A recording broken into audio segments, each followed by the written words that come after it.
पाकिस्तान का असल इम्तिहान शुरू होने जा रहा है कल श्रीलंका के अगेंस्ट। और शाहीन शाह अफरीदी का भी जो असल इम्तिहान है वो कल ही शुरू होगा। हमने साउथ अफ्रीका की सी डी टीम को ठीक है फेंटा लगा दिया, उनको हमने स्पिन के जाल में फंसा लिया, वो स्पिन को इतना अच्छा नहीं खेल पाए।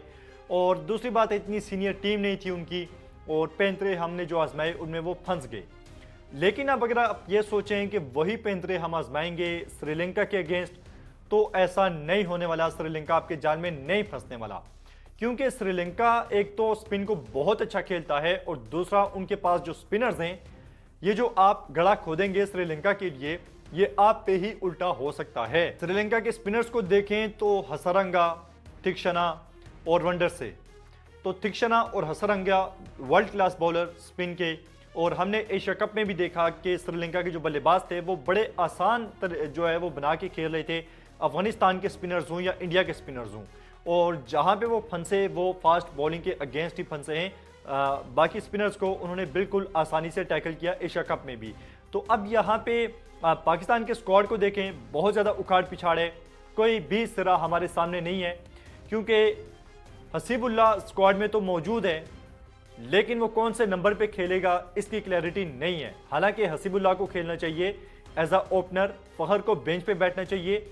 हमने जो बेस्ट प्लेइंग 11 बनाई है वो क्या है आगे आपके साथ शेयर करेंगे, लेकिन हसीबुल्ला को यहाँ पे ओपनर इसलिए खिलाना चाहिए कि हसीबुल्ला जितना भी डोमेस्टिक खेला है, फर्स्ट क्लास क्रिकेट खेला है, वहाँ पे वो टॉप ऑर्डर में ही खेलता रहा है और उसकी एवरेज 50 से ऊपर की है।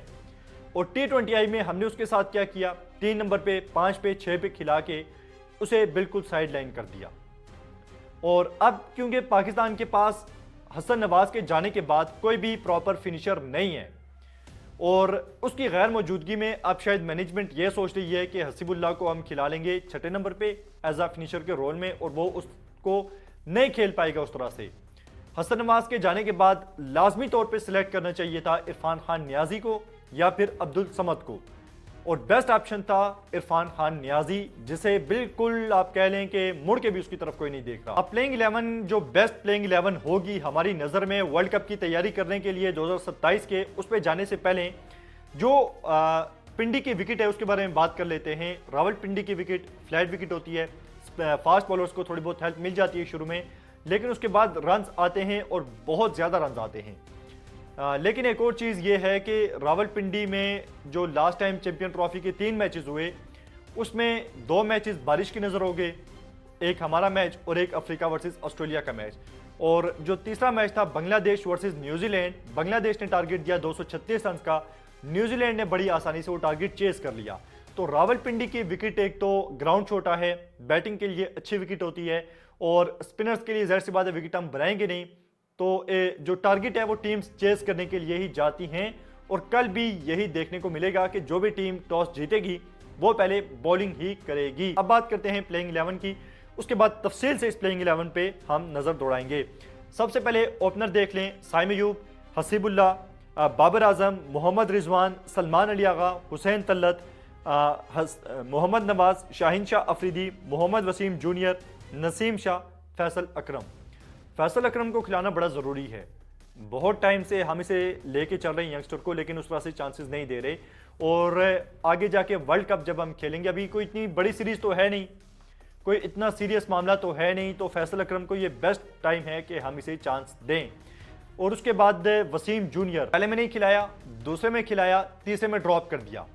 और जिस बंदे को हम खिला रहे हैं हारिस रऊफ को, उससे लाख दर्जे बेहतर बॉलिंग कर रहे हैं वसीम जूनियर, और उसने अपनी फिटनेस भी साबित की और अपनी जो पेस है उसे भी सबके सामने साबित किया। तो शाहीन शाह अफरीदी को इन सारी चीज़ों से निकलना होगा, दोस्ती यारी के कल्चर से निकलना होगा। किसी चीज़ पे शाहीन को नज़र रखने की ज़रूरत नहीं है, टेस्ट में क्या हो रहा है, T20 में क्या हो रहा है, उसको एक, क्योंकि वो कप्तान है, उसको सिर्फ एक ही टारगेट अपने सामने रखना चाहिए, 2027 का वर्ल्ड कप। और 2027 के वर्ल्ड कप के लिए शाहीन को अपनी टीम तैयार करनी पड़ेगी।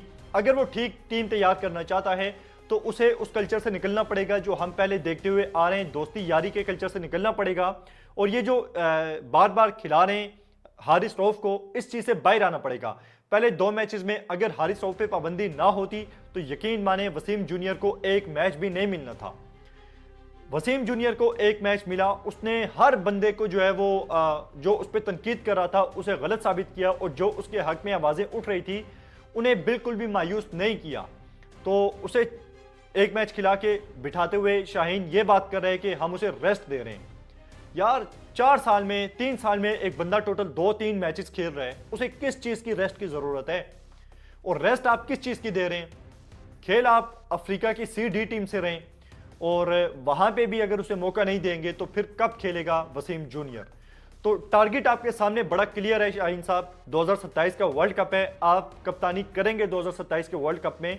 लेकिन ये जो आप लूले लंगड़े बार बार ला रहे हैं टीम में, मैं ये जो प्लेइंग 11 है मजबूरी में रख रहा हूं नसीम शाह को, वरना नसीम शाह भी ये जो बेस्ट प्लेइंग 11 मैंने बनाई है आपके साथ शेयर की है, इसमें नसीम शाह की भी जगह नहीं बनती।